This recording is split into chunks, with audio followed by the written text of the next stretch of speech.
Hi everyone, I am Shrisi Ayer, and this is a Wonky Perspectives podcast. Thank you for listening. I'd like to welcome Becca Syme. Yay! Yay! I am really very fortunate to know her. She is a wonderful human being, and secondly, that is the first one. And then second, she is a published successful author. Who on top of her writing, she actually helps other writers succeed. I mean, goodness, who does that in this dog eat dog world, right? And Yeah, okay, that's an insult to doggos everywhere. My sweet sunshine will be offended probably, but anyway, I digress. So welcome. How are Thank you you. doing, Becca Syme? I'm good. I'm so excited to be here. I have I love doing podcasts just in general, and I love the topic, like the topics that you're going to cover as somebody who cares about individuals. Like I'm high in individualization Yeah. traits, personality wise, and so I love topics like this. So I'm super excited.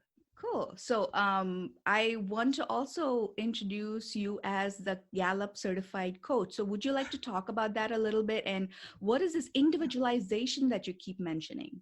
Yeah. And so individualization is one of the strengths Mm-hmm. of the Gallup or Clifton Strengths, which is put out by Gallup organization. And it's a personality metric specifically designed to test successability. Mm-hmm. So how can each individual person be successful differently than each other? And so success patterns are something that I care a lot about, because it is really true that we're not all successful in the same ways, and the same strategies that we apply to one person don't work to another one. And why is that?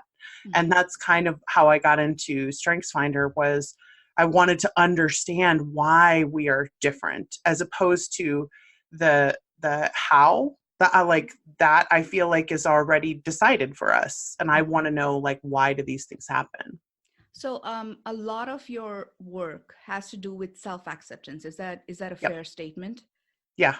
Yes. So you help people understand their strengths and weaknesses, and you help them Yep. get to their potential to the fullest. Yep. So, for example, you coach writers on a daily basis on their writing style so that they can accept themselves for who they are.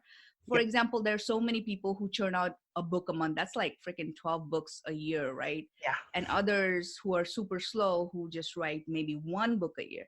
Yep. And you are the person who will be like, well, it's okay because your process is completely different. Yep. You are at a different point of time in your life. This is probably the best that suits your lifestyle at this point in time. Yeah. So if the whole thing is about self-acceptance, does that mean that we can't change at all? Oh no, we can definitely change. And in fact, like, I feel like where I started off in the journey was just with the acceptance part. Mm-hmm. But then from there, it's like, well, if I accept that I am wired this way, then can I get better at these things? Or like, can I minimize or take away weaknesses that I might think that I have?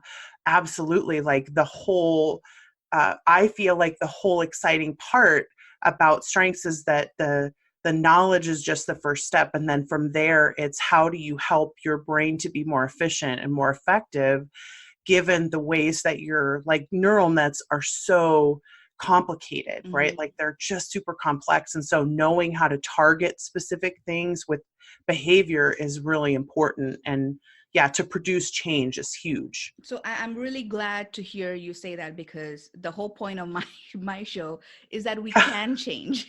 Yeah. Oh And yeah. but it takes conscious effort on our part Yes. Yep. to first accept who we are and Yep. then make conscious change. Yep. So what do you think we can do to change our mindset? Yeah, so being aware of where it comes from is huge. Mhm. Like, I know this diversity workshop that you did, I took it. I went through it, and it was really cool to see from a very similar perspective to strengths, right? It's like, well, how did these things develop? Where do they come from? Why are they existing this way? And that's very similar to what I do with strengths. if you can figure out why you're thinking this way, that, and you can separate it from the sort of morality of like, oh, I'm not a fast enough writer and somehow I morally think that's wrong. Mm-hmm. Right? Well, no, there's traits in your brain that make you like this. And so let's accept that you're like this, and then we can work with it. And so I feel like the plastic Mm-hmm. parts of the Absolutely. brain are, it's important to know what's really, really plastic and what's more concrete and what's changeable. And if you can target the more plastic parts, Mm-hmm. then I think that changing is so much easier. And so I like targeting the small changes. Like, how do you think about something? How can we tweak the way that you think about it? How can we understand where that comes from so you can have more control over it? Fabulous. Becca just hit upon the right term here. It is neuroplasticity.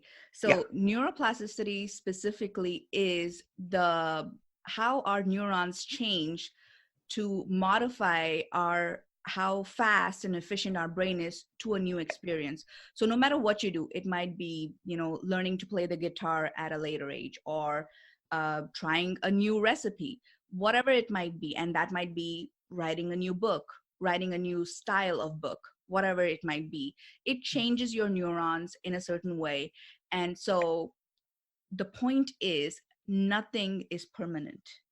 Yeah. Everything can be changed at no matter what timeline you might be. And you might think that, I'm old, it's all done, who cares. That's not really true. There's actually studies that show that you have the ability to change neural patterns even at the age of 90. And I will be putting up that link on the show notes, and I'll tell you where to go at the end of the podcast as well.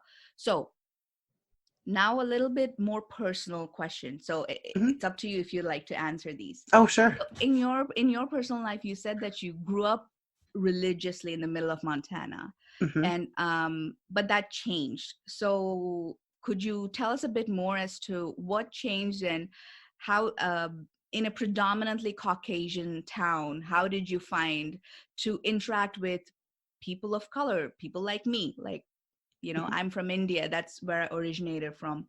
I've emigrated here and made a home in the United States, but I obviously did not grow up with Caucasians, but I read about them all through my life. Enid Blyton was one of my favorite authors, and I know more Right. about scones and Yeah. orange marmalade Yeah.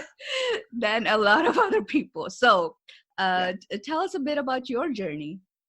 Yeah, I mean, reading was a huge part of it. It's interesting that you bring that up. Like, having access to a really good library, I would say for the size of town I lived in, like that I grew up in a town of 2,500 people. Oh, So it's wow. not like we had a university library or anything, but like I grew up with parents who are both really high learners, and I'm also, and that's a trait cluster, right? Of like, we like to learn things. Mm-hmm. And so the encouragement that I got from, my parents was always read and learn and understand things that you don't know yet. And, my dad was the first person in his family to go to college. So like that kind of attitude was a really big deal, that level of openness, Mm-hmm. just in general from my whole family. I attribute a lot of where I am today to that attitude.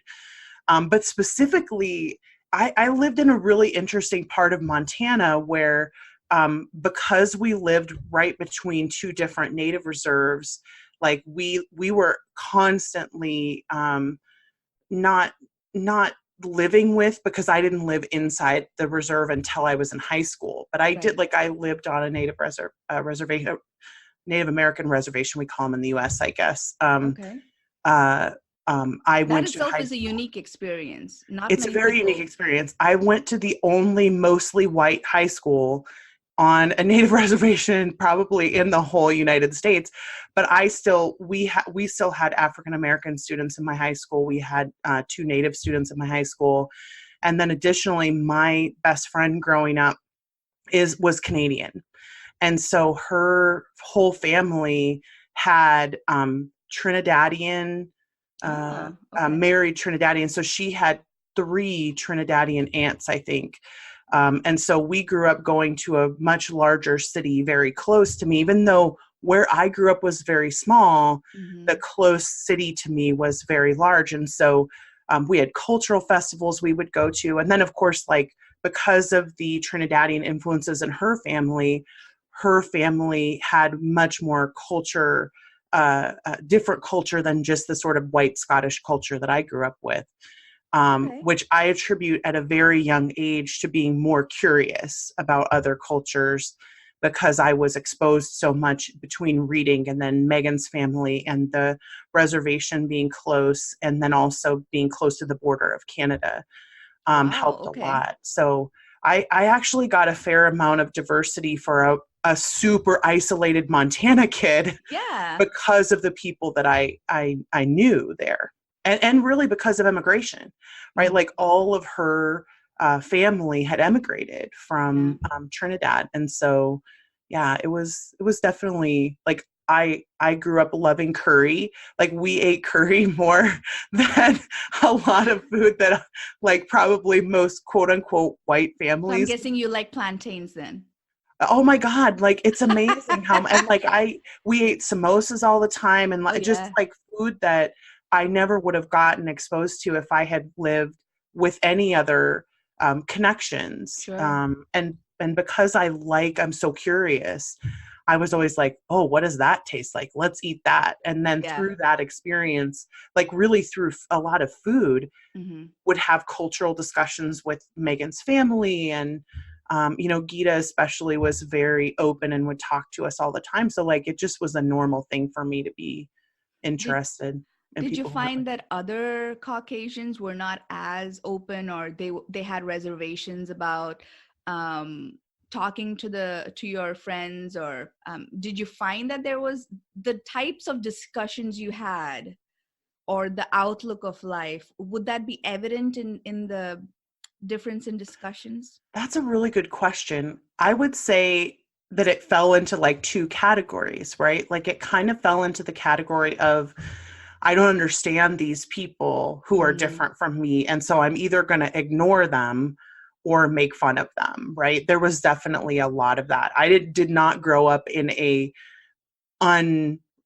racist place, right? Like Okay. I definitely grew up in a racist place, especially in Montana, being near reservations and being Mm-hmm. on basketball teams where like you would have an all white basketball team playing against an all native basketball team. And the way that the interactions happen between those two cultures, like when we would go to Wolf Point or Fraser when I was in high school, for Mm-hmm. basketball games, they would do like native drum ceremonies at the beginning of the games and stuff. And some Sure. of the people were super curious, right? Like you kind of have those two groups, like oh my gosh, this is so cool. I want to know more about this culture. I'm so Yeah. interested.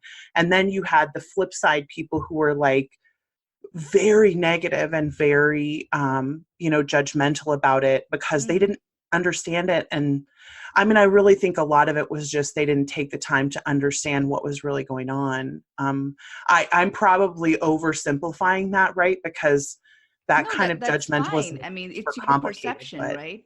yeah, it But was definitely my perception. yeah, and that's part of why this is still called my branding, and why this is called a Wonky Perspectives. It's all a perspective, and Hmm. it's all valid. Yeah, So it's perfectly fine to feel that way.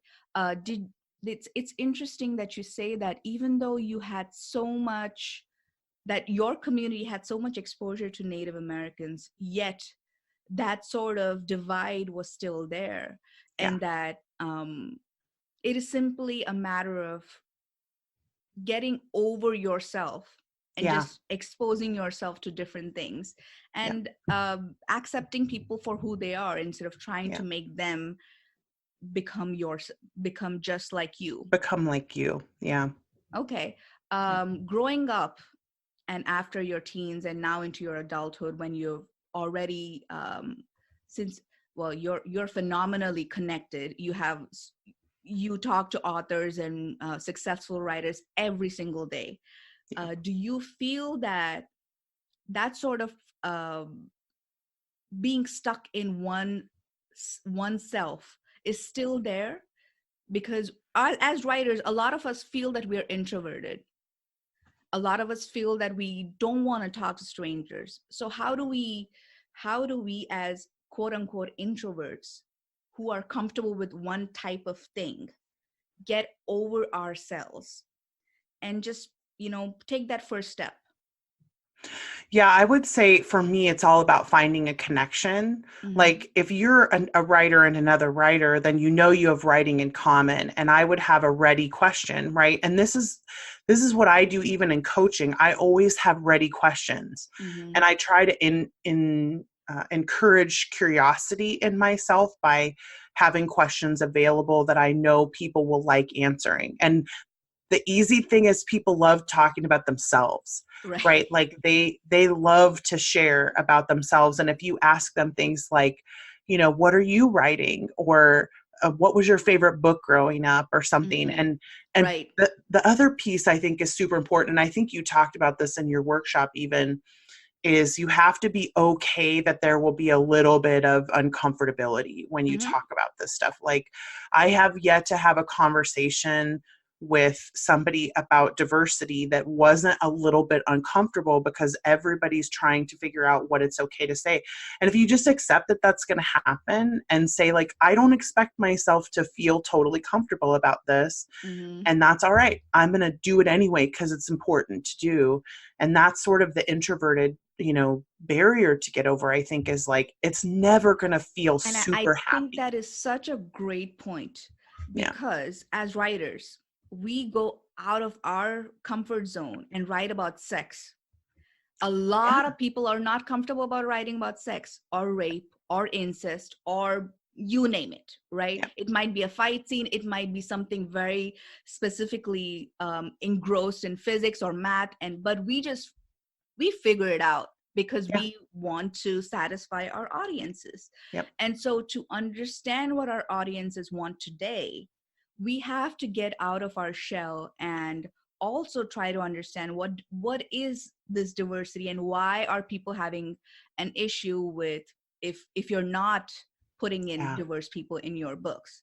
So I think that that feeling of being uncomfortable is absolutely fine, because Yep. if we get over things like all of this and accept for example, the latest thing on the internet right now is the vagina Bible. So if Mm. we can get over all of that stuff, heck, we can get over anything else, right? Yeah. Yeah. Well, and if we're okay feeling uncomfortable, and Yeah. so for me, knowing why we have that discomfort and why we want to move away from it, because we're Yeah. pain averse in general, like As a species, yeah. species, that's the word. As a species, humans are pain averse, and so we go away from things that cause us pain. But the reasons that we do that are biological fight or flight reasons. It's not that we can't handle discomfort. It's just Mm-hmm. that we have a really hard time telling the difference between the person that I don't know how to talk to, I don't know how to break that barrier, and the lion at the mouth of the cave. Like, Mm-hmm. those two fears feel similar to us, and subconsciously we don't know that that's what's happening. Mm-hmm. So we let that fear of the new person overtake us, instead of saying, you know what, I can handle a little bit of discomfort, and Mm-hmm. I'm just going to pick questions that I feel comfortable talking about, and be prepared to ask questions and ask questions. And if the person is uncomfortable too, sometimes it can be nice to just say, I'm sorry, this is so awkward. I have no idea what I'm doing, right? Like, and just break the tension by acknowledging the discomfort. Oh Because yeah. when we leave things unsaid like that, Mm-hmm. that is what keeps us distant from each other, is when we don't ever acknowledge that it's really uncomfortable to, like, meet new people or talk about things we don't understand. Like, it's super weird. That's okay. Just Yeah. acknowledge it, laugh about it, and then you know that you like each other. And because when you see each other smile, like, oh, subconsciously we like each other. So then it becomes a little safer. Yeah. And I also want to point out that you said specifically to find out what the commonality is. And Yeah. for a lot of writers, we write. So that means we also read books. So finding out our common interest through books would be our first step in finding out if we like other things. And Yep. so that might be your gateway to different cultures, is through Yep. writers themselves. You don't necessarily need to, talk to somebody in that other country, but you can try Yep. to do it, work it through the network of writers that's already present in your industry. Yeah. I So, agree. there's many places that we can do that. Recently, Netflix and Amazon, they're also introducing new shows from different countries in their languages, Yeah. and that's a fantastic way to Yep. be a passive listener to, okay, yeah, this happens, okay, that happens, but also to understand, okay, so a lot of it is fiction. Yep. So thinking that, Harry Potter is how Britain works is not really how it works. No. Or, thinking Dunes is the way that a lot of fantastical Muslims work. No, that's not how it works. Yeah. But it's at least one way to get a bit more comfortable with the names, with the jargon. And that's one less step for you to have to worry about causing, a rift. So, Yeah.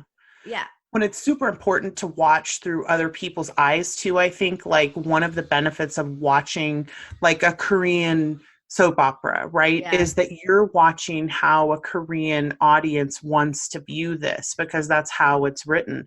If you, as a white person, if you're watching something that is written for people who are not like you, it helps you to learn more about them and it helps you to see through their eyes. And I feel like I was just thinking about this morning. I think the perspective that we gain from putting ourselves in somebody else's shoes is something that as fiction authors we should be super familiar with because Absolutely. that's what we do every single time we write a fictional character. And Mm-hmm. so taking, separating myself from myself is not a new thing for us.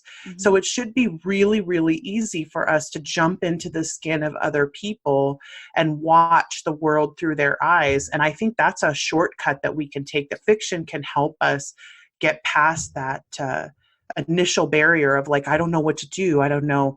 Well, read some fiction, watch some TV, watch some movies. Like, Yeah. yeah. Oh, fantastic. Well said. Well said. Yeah. So, let's see. You already answered one of my other questions, so that's fine. Oh, As nice. so, as a writer, do you consciously try to include diverse people or Trinidadians or Native Americans in your writing? So I think I did when I was first writing romance. And then I felt like, so I even went through this period of like, I'm so afraid to write somebody who's diverse because I just don't know if I'm going to do it right. Mm-hmm. And I have one of my close friends is African American, and we had a conversation about this once. And I was like, I don't want to write somebody else's story because I'm so conscious of it. Like, I actually had a mystery series that I was going to write about a pair of people who were, one of them was half native, because in Montana Uh-huh. that's a very common thing, right, to have Sure. somebody who's half native and half white and who's raised in one culture or the other and then has to kind of deal with that. And I was talking to her about it and I was like, I want to do this as a learning experience for me, because the way I would learn about it is I would talk to people who've had this experience and whatever. And she's like, is that your story to write? And I kind of decided that it wasn't, right? Because I'm Mm-hmm. like, I feel like that's not my story. Mm-hmm. And so I decided not to write it. And then I kind of went away from having as much diversity in my books because I felt like I wanted to not tell other people's stories, but I swung the pendulum too far, Mm. right? Like I ended up having a first three books of my mystery series that were set in Montana where there are no people, like distinctly no characters of color in those books. And it always bugged me because I'm like, that's just not my experience of living here. But I feel so self-conscious about it. So now I have to work through my self-consciousness Yeah. and decide like, I'm going to be as conscious as I can. I'm going to get sensitivity readers, but I'm not going to not do it because I'm Mm-hmm. afraid that I'm going to do it wrong, because Mm-hmm. it's that whole fear thing that like Yeah. keeps us away and distant. And I don't like that feeling. So So you touched upon something really, really powerful here. A lot of people have tried this in the past, and to the difference between including diverse people and the difference between making them the main characters and Hmm. telling their story. So what do you think is that separation? And um you said that you're completely coming out of that, and the pendulum swung the other way too much. Yeah. Now how would you incorporate them, and do you feel that your approach will be different with Yeah. sensitivity readers? Oh, totally. And I'm considering doing that series again. Okay. And which is interesting for me because that would be a very scary thing to do, to try Yeah. to tell a story that's not that I didn't experience growing up. I know people who are like that and have talked to them enough that I feel like I could do the fictional story justice. Mm-hmm. But what I'm trying not to do, and this is where the line is for me, what I'm trying not to do is to say, I'm trying to tell somebody else's story and I don't care what their real experience was. And there are other people who could tell it better because they have lived inside that world and they have an idea, and I'm going to overstep them because I am going to push my way in right Mm-hmm. into that space. And I Mm-hmm. also feel like I wouldn't market it as like, I'm not going to market it as a diversity series because I do feel like that's something that I can't do. Like for me myself, I don't know how other writers feel about it. Yeah. But for me myself, I feel like I can't use that as a way to market because I'm not an own voices person in that situation. But like, because I'm a curious person, part of my desire to write her, this detective character, was to reconcile some of what I grew up with Mm-hmm. as far as the culture of white people in my experience, which wants to make non-white people like them Yeah. instead of allowing them to be who they are. And I think for me, one of the most powerful experiences I had in a diversity arena was in talking to my friend who's African American about the "I don't see color" comment. And I just had no idea how that sounded to someone who was not white. It absolutely floored me to talk to her about how she heard that comment. And Mm-hmm. I thought, that's a mindset that I need to understand and be able to live inside and sympathize and empathize with, if in order for me to not act like that anymore. And so part of writing this character for me is reconciling for myself how those two cultures have not meshed well in the past, and I want them to Yeah. mesh better. But yeah. That's difficult, and it's good that you have already figured out, or in the process of figuring out, what those lines and boundaries are for yourself, because without Yeah. doing that, you can't start the book, and most certainly you can't market it, Yeah. because Yeah. in that you can just completely go off the cuff and annoy and piss off a lot of people Yeah. when you approach it the wrong way. So starting off and figuring that out is a very, very crucial part of the whole Yeah. process. So I would say that you're already doing a fantastic job at that then. Yeah. And I'll get a lot of people to read that as I write it. And the other piece is that I decided not to write in first person. Yeah, So like, excellent I'm point. not going to write her internally. All of what I'm going to do is mainly from the guy's perspective. And Yeah. then she's going to be his partner, who I'll write about as a main character, but I'm not going to write from inside her head. Because that to me, and again, other writers might feel differently, but to me, that felt like a really strange Mm-hmm. co-opting of a story that just was not my story. Sure, absolutely. So, let's see. I think you pretty much answered a lot of my questions. As a writing coach, where can we find you, and how does one get to you as, how does one get you as a personal coach? Please let us know. The easiest way is to take the class that I teach that is the most popular, which is the Write Better Faster class. And it's not just a productivity class, it is Right. primarily about aligning your author system so that everything about you and your brain supports the decisions that you're making and you're not working against yourself and creating friction there. And so Write Better Faster is the name of it. It's the betterfasteracademy.com is the Hmm. easiest place to find me, or on Instagram or Facebook. And you also have a wonderful YouTube Oh, video right. series. How can you forget that? I totally forgot that. Is it funny? And I I don't absolutely love it. I don't, it's called the Quick Cast. It's so much fun. It's weird because I don't consider that to be a channel, even though it is, but it's mostly because it started off as a way for me to talk to students who had already taken the classes who wanted to kind of keep up with development. And then it Yeah. turned into like, it's just taken off and become this great, tool that everybody can listen to. But yes, I am on YouTube. I forget that I Well, am. I also have to let everybody know that I have taken Becca's class and I think she's wonderful, which is why I decided to interview her as one of the first people on this podcast. Thank you. And one of the reasons that you know she helps you take the small steps that puts you into the mindset of changing whatever it is you want to change, whether it might be writing more productively every single day, or whether it might be just writing off the seat of your pants. It's whatever that you need to change, not what the world tells you to change. Yeah. So I would just highly recommend her. And thank you so very, very much Yeah. for sharing your experiences with us and being so honest and upfront and brave in discussing all of this, because these are hard topics. And as Yeah. we have repeatedly said, it's okay to be uncomfortable. Hmm. That's it just starts the conversation there. So Yeah. um yeah, that's pretty much it. So Yay. thank you so very much. Thanks for listening all the way till the end.